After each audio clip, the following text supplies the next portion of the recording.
Pourquoi la foi sans les œuvres est-elle morte? Jour 3. L'erreur est de penser que les œuvres font partie du plan de Dieu pour notre justification. Ça, c'est l'erreur que les gens commettent. Le salut par la foi et les œuvres contredit totalement l'enseignement biblique. Romains 4, 5 nous dit, par contre, si quelqu'un ne fait rien, mais croit en celui qui déclare juste l'impie, sa foi lui est comptée comme justice. Version Louis II. Je vous rappelle que notre verset d'ouverture est affiché dans la version Bible du Semeur. Alors,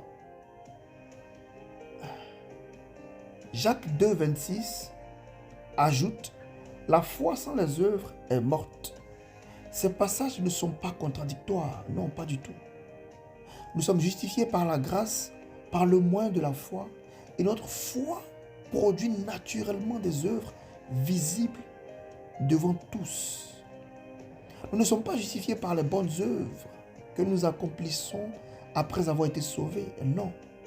Elles découlent tout simplement d'un cœur régénéré, aussi naturellement que l'eau sort d'un robinet.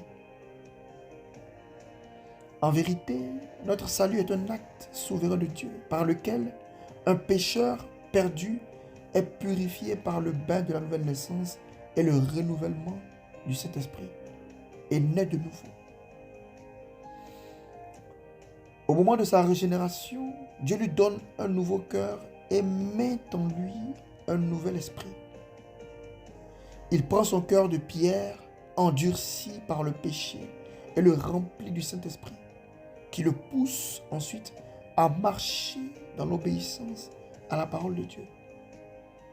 Vous voyez comment c'est extraordinaire. Vous voyez comment c'est magnifique.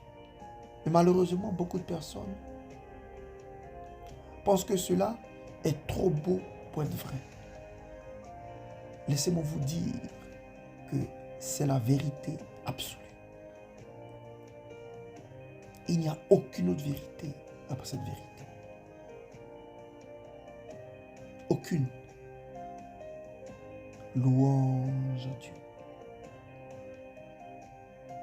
Louange à Dieu.